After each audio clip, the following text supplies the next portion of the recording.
welcome back to my channel. Today I will solve some exercises about Jimmy Z and his TV set. आज हम Jimmy jet और उसके TV set की exercise solve करेंगे। इस story को मैंने अपनी पिछली वीडियो में ट्रांसलेट किया था। अगर आपने नहीं देखा हो या नहीं समझा हो तो प्लीज मेरा पिछला वीडियो देखें और उसे समझें, क्योंकि जब तक आप स्टोरी नहीं पढ़ेंगे या नहीं समझेंगे तब तक ये एक्सरसाइज आपको उतने अच्छे से समझ में नहीं आएगी। तो पिछला वीडियो आप देख सकते हैं अगर आपको स्टोरी नहीं पता हो, और जिन्होंने देख लिया है वो स्टार्ट करते हैं हम एक्सरसाइजेस। तो एक्सरसाइजेस में क्वेश्चन आंसर हम बाद में सॉल्व करेंगे, पहले बी पॉइंट में जो है वो देखते हैं। पॉइंट बी में कहा गया है several funny things happen to gym.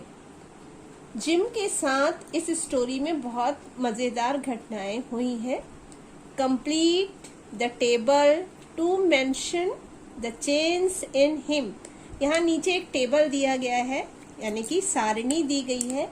आपको इस सारणी में उन बातों को लिखना है जो चेंजेस जिम के साथ हुए थे। तो आपको पता ही है कि जिम अपनी टीवी देखने की बुरी आदत के कारण खुद ही एक टीवी में परिवर्तित हो गया था। उसके बॉडी पार्ट्स भी टीवी के बॉडी पार्ट्स जैसे ही हो गए थे। तो यहाँ हमें वही फिलअप करना है।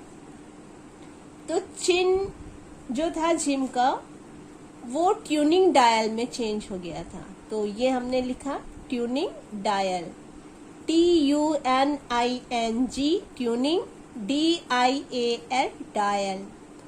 जिम का जो ब्रेन था वो टीवी ट्यूब्स में चेंज हुआ। यहाँ लिखेंगे TVTUBES ट्यूब्स। जिम का फेस एक टीवी स्क्रीन में चेंज हो गया था। ये ऑलरेडी लिखा हुआ है इसलिए इसको कुछ नहीं करेंगे। फोर्थ है ईयर्स। जिम के जो ईयर्स थे यानी कि उसके कान, वो दो नॉब्स में चेंज हो गए थे। उन नॉब्स के नाम थे वर्ट और हॉरीज, VERT वर्ट। सेकंड है हॉरिस, HORIZ। जिम का जो बॉटम था यानी निचला हिस्सा वो एक चेयर में तब्दील हुआ, चेयर में चेंज हो गया था, CHAIR चेयर। हेयर, जिम के जो बाल थे वहां से एक एंटीना निकल आया था। तो यहाँ हेयर से रिलेटेड बॉक्स में लिखा गया है एंटीना, ANTENNAE। तो ये सारणी कंप्लीट हुई। इस साइड जिम के बॉडी पार्ट्स है जो टीवी के बॉडी पार्ट्स टीवी के पार्ट्स में तब्दील हो गए थे। यही आपको इसमें करना था। नेक्स्ट देखते हैं वोकैबुलरी में क्या है। वोकैबुलरी का ए पॉइंट है कंप्लीट द वर्ड वेब। यहाँ पर एक वेब है यानी कि एक जाल है। इसके सेंटर में लिखा हुआ है parts of a TV, TV के पार्ट्स, और इधर कुछ और सर्कल्स बने हुए हैं और इन सर्कल्स में आपको टीवी के पार्ट्स के नाम लिखने हैं। इस लेसन को आपने पढ़ा है तो आप जानते ही हैं कि टीवी के पार्ट्स क्या क्या होते हैं। ये एक पिक्चर भी है, तो उन्हीं पार्ट्स के नाम आपको इन्हीं सर्कल्स में लिखना है। तो मैंने ये लिख रखा है। पहला है मैंने टीवी स्क्रीन, पहले सर्कल को मेंशन करते हुए लिखा है स्क्रीन, SCREEN। सेकंड में मैंने लिखा है picture tube.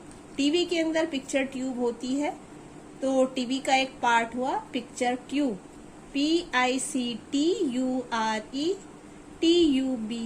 Picture tube. Third TV का जो पार्ट होता है वो है नॉब्स। ये जो नॉब्स है टीवी को सेट करने के लिए, उसको मैंने तीसरे नंबर पे लिखा है KNOBS।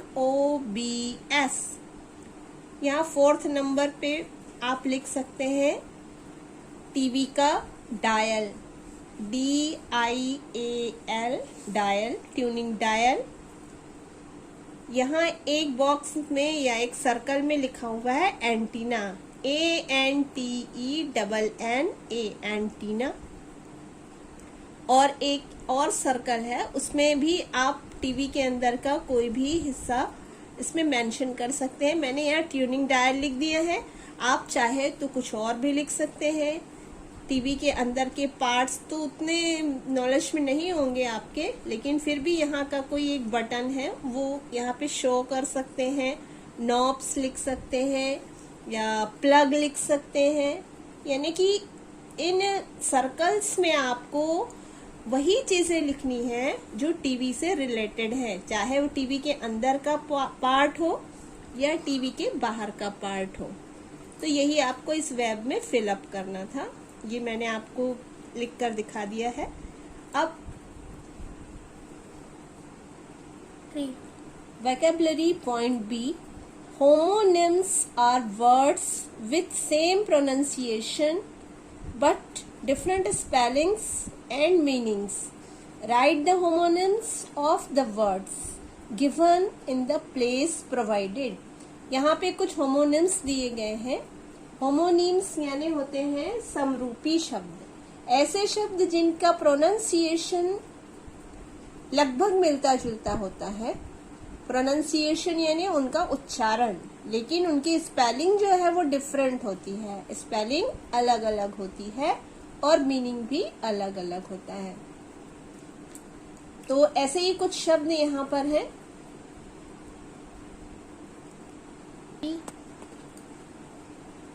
होमोनिम्स ऐसे शब्दों को कहेंगे जिनका उच्चारण एक समान होता है, प्रोनाउंसिएशन सेम होती है, लेकिन स्पेलिंग अलग अलग होती है और मीनिंग भी अलग। तो यहाँ पर एक एग्जांपल आपको दिया गया है सी।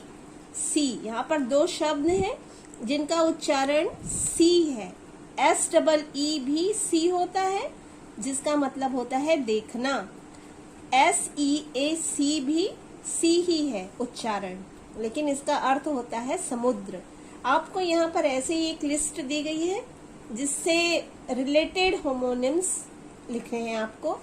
पहला है हेयर, HAIR, हेयर। हेयर का अर्थ होता है बाल, तो ऐसा ही एक होमोनिम वर्ड होगा HARE, ये भी हेयर है, HARE, लेकिन इसका मीनिंग होता है खरगोश।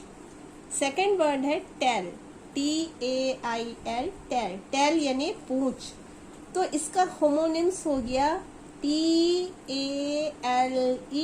ये भी टेल है, लेकिन इसका मीनिंग होता है कहानी।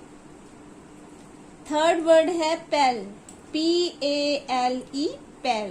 पेल यानी पीला, तो इसी का होमोनिम हो जाएगा बाल्टी, जिसे इंग्लिश में कहते हैं पेल, PAIL। फोर्थ है आइस, आइस यानी बर्फ, तो आइस का होमोनिम हो सकता है EYES, आइज यानी आंखें। नेक्स्ट है TO2, इसका मीनिंग होता है को। तो आप एक ऐसे ही और शब्द जिसका उच्चारण है TOO2, इसका मतलब होता है भी। तो यहाँ पर आपने ऐसे वर्ड्स देखे हैं जिसका उच्चारण एक समान है, लेकिन जिसकी स्पेलिंग डिफरेंट है और मीनिंग भी डिफरेंट। तो ऐसे वर्ड्स को कहते हैं होमोनिम्स। आप इन्हें याद रखिएगा। बाकी नेक्स्ट वीडियो में। Thank you.